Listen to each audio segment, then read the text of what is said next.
ರಾಜ್ಯ ರಾಜಕಾರಣದಲ್ಲಿ ಸಚಿವ ಸಂಪುಟ ವಿಸ್ತರಣೆಯ ತಂತ್ರಗಾರಿಕೆ ಕಾವೇರುತ್ತಿರುವ ನಡುವೆಯೇ ಮುಸ್ಲಿಂ ಸಮುದಾಯದ ಪ್ರಭಾವಿ ನಾಯಕ ಹಾಗೂ ಶಾಸಕ ಜಮೀರ್ ಅಹಮದ್ ಖಾನ್ ಅವರಿಗೆ ಸಚಿವ ಸಂಪುಟದಲ್ಲಿ ಸ್ಥಾನ ಕಲ್ಪಿಸಬೇಕೆಂಬ ಹಕ್ಕೊತ್ತಾಯ ಭಾರಿ ಸಂಚಲನ ಮೂಡಿಸಿದೆ. ಬಾಗಲಕೋಟೆ ಜಿಲ್ಲೆಯ ಮಹಾಲಿಂಗಪುರದ Mohammadiya Anjuman A Islam committee ವತಿಯಿಂದ ಕಾಂಗ್ರೆಸ್ ಪಕ್ಷದ ಜಿಲ್ಲಾಧ್ಯಕ್ಷರಿಗೆ ಅಧಿಕೃತವಾಗಿ ಮನವಿ ಪತ್ರ ಸಲ್ಲಿಸಿ ಭರ್ಜರಿ ಒತ್ತಡ ಹೇರಲಾಗಿದೆ.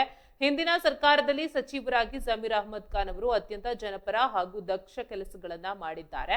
ಅವರ ಸುದೀರ್ಘ ರಾಜಕೀಯ ಸೇವೆ ಮತ್ತು ಸಮುದಾಯದ ಮೇಲಿರುವ ಹಿಡಿತವನ್ನ ಪರಿಗಣಿಸಿ ಮುಂದಿನ ಸಂಪುಟ ವಿಸ್ತರಣೆಯಲ್ಲಿ ಅವರಿಗೆ ಖಂಡಿತವಾಗಿಯೂ ಸಂಪುಟ ದರ್ಜೆಯ ಸಚಿವ ಸ್ಥಾನ ನೀಡಬೇಕು.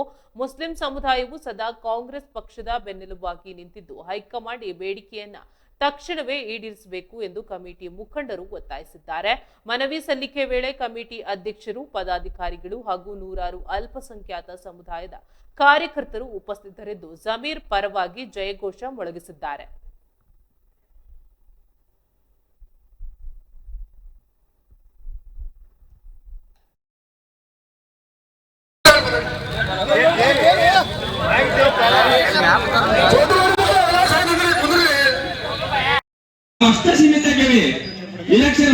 ರಾಜ್ಯದ ಪ್ರತಿಯೊಂದು ಸಮುದಾಯದವರು 13 ಜನ ಇವತ್ತು ಪ್ರಮಾಣಿಕವನ್ನು ಸ್ವೀಕಾರ ಮಾಡಿದ್ರು.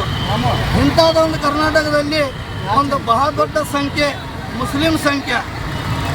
ಈ ಮುಸ್ಲಿಂ ಸಂಖ್ಯೆದ ಒಬ್ಬ ಮಹಾಪ್ರಭಾವಿ ನಾಯಕ ಜಮೀರ್ ಅಹಮದ್ ಖಾನ್ ಇವರನ್ನು ಆ ಪಟ್ಟಿಯಲ್ಲಿ ನೋಡಲಿಕ್ಕೆ ಸಿಗಲಿಲ್ಲ, ಸಚಿವ ಸಂಪುಟದಲ್ಲಿ ಸಿಗಲಿಲ್ಲ. ಅದಕ್ಕಾಗಿ ಈ ರಾಜ್ಯದ ಎಲ್ಲ ಮುಸ್ಲಿಮ್ಸರ ಮನಸ್ಸನ್ನು ಬಹಳ ನೋವಾಗಿದೆ.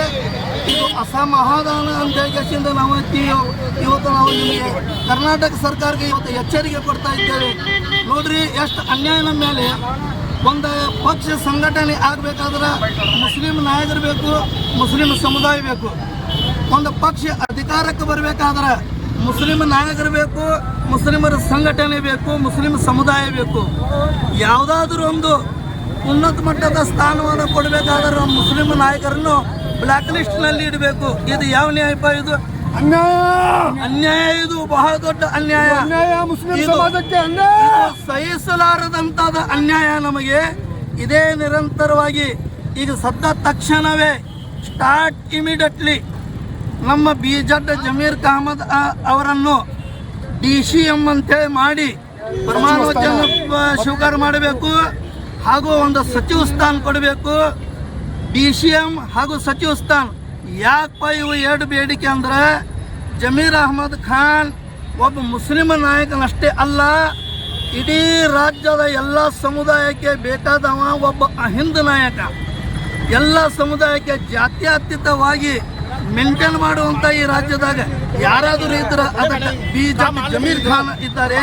ಅದಕ್ಕಾಗಿ ದಯವಿಟ್ಟು ಆಲ್ ಇಂಡಿಯಾ ಕಾಂಗ್ರೆಸ್ ಕಮಿಟಿ ಹಾಗೂ KPCC ಕಮಿಟಿ ಈ ಎಲ್ಲರನ್ನು ನಾವು ಇವತ್ತು ವಿನಂತಿಯಾಗಿ ಕೇಳ್ಕೊತಾ ಇದ್ದೇವೆ. ತಕ್ಷಣ ಬಿಜೆಪಿ ಜಮೀರ್ ಖಾನ್ ಇವರಿಗೆ DCM ಕೊಡಬೇಕು ಹಾಗೂ ಸಚಿವ ಸ್ಥಾನ ಕೊಟ್ಟಿಂದ ನಮ್ಮೆಲ್ಲರ ಮುಸ್ಲಿಮರ ಮನಸ್ಸರಿಗೆ ಗೆಲ್ಲುವಂಥ ಕೆಲಸ ಮಾಡಬೇಕಂತ ಹೇಳಿ ನಾವು ವಿನಂತಿ ಪೂರ್ವಕವಾಗಿ ಈ ಪ್ರಭಾವಿಕ ನಾಯಕರನ್ನು ಬೇಡಿಕೊಳ್ಳುತ್ತೇವೆ. ಅವರು ಜಮೀರ್ ಅಹಮದ್ ಸಾಹೇಬರು ಮುಸ್ಲಿಂ ಸಮಾಜಕ್ಕೆ ಅಷ್ಟೇ ಸೀಮಿತ ಅಲ್ಲ, ಅವರು ಎಲ್ಲ ಸಮಾಜದವ್ರಿಗೂ ಸೀಮಿತ. ಎಲ್ಲರದು ಆಗ್ರಹ ಆಯಿತು. ಯಾಕಂತಂದ್ರೆ ಇವತ್ತು ಮುಸ್ಲಿಂ ಸಮಾಜದವ್ರು ಅಷ್ಟೇ ಕೇಳೋಕ್ಕಿಲ್ಲ, ಹಿಂದೂ ಸಮಾಜದವರು ಅವ್ರು ಕೊಡುವಂಥ ಅಭಿಪ್ರಾಯ ಎಲ್ಲರಿಗೂ ಐತಿ.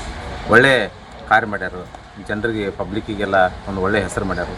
ಯಾವುದೇ ಅನುದಾನಗಳಿದ್ರೂ ಕರೆದು ಹೇಳಿ ಎಲ್ಲರೂ ಪ್ರೀತಿಯಿಂದ ಕರೆದು ಮಾತಾಡ್ತಾರೆ. ಒಂದು ಒಳ್ಳೆ ಲೀಡರ್ ಅಂತ ಹೇಳ್ಬೋದು ನಾವು ಅಲ್ಪಸಂಖ್ಯಾತರಿಗೆ ಈ ಸ್ಟೇಟ್ನಾಗ. ಅವ್ರಿಗೆ DCM ಕೊಟ್ಟರೆ ಯೋಗ್ಯತೆ ನಾನು ಹೇಳ್ಬೋದು. ಕೆಲವು ದಿನಗಳ ಹಿಂದೆ ನಮ್ಮ RB ತಿಮ್ಮಾಪುರ ಅವ್ರಿಗೂ ಸಚಿವ ಸ್ಥಾನ ಕೇಳಿದರು, ಆಮೇಲೆ DCM ಸ್ಥಾನ ಕೇಳಿದರು. ಆಮೇಲೆ ಅದಾದಮೇಲೆ ಇವಾಗ ಮಾಸ್ರಿ ಅವ್ರಿಗೂ ಬೇಡಿಕೆ ಇಟ್ಟಿದ್ದಾರೆ. ಇವಾಗ ನೋಡಿದ್ರೆ ಜಮೀರ್ ಅಹಮದ್ ಅವರು ನೋಡು, ನಮ್ಮ ಜಿಲ್ಲೆಯಿಂದ ಉಮಾಶ್ರೀ ಮೇಡಮ್ ಅವರು ನಮ್ಮ ಕ್ಷೇತ್ರದಿಂದ ಕೆಲಸ ಮಾಡಿದ್ದಾರೆ. ಮಹಿಳೆಯರೊಳಗೆ ಅವ್ರಿಗೂ ಕೇಳೋದೇನು ತಪ್ಪಲ್ಲ, ನಾವು ಎಲ್ಲರಿಗೂ ಕೊಡ್ಬೇಕಂತ ಹೇಳ್ತೀವಿ. ಆದರೆ ಈಗಾಗಲೇ ಜನ MLAಗಳಿರ್ಬೋದು, MLCಗಳಿರ್ಬೋದು, ಹಿರಿಯರು ಭಾಳದಾರ, ಅವರು ಕೇಳಾಕತ್ತಾರೆ. ಈಗ 32 ಮಿನಿಸ್ಟ್ರುಗಳಿದ್ರೆ 100 ಮಂದಿ MLAಗಳು MLCಗಳು ಕೇಳಿದ್ರೆ ಕೊಡೋಕ್ಕಾಗಂಗಿಲ್ಲ. ಯೋಗ್ಯ ಮನುಷ್ಯರು ಯಾರ್ದಾರು ಆಯ್ಕೆ ಮಾಡಿಕೊಡುವಂಥ ನಮ್ಮ ರಾಜ್ಯ ಸರ್ಕಾರ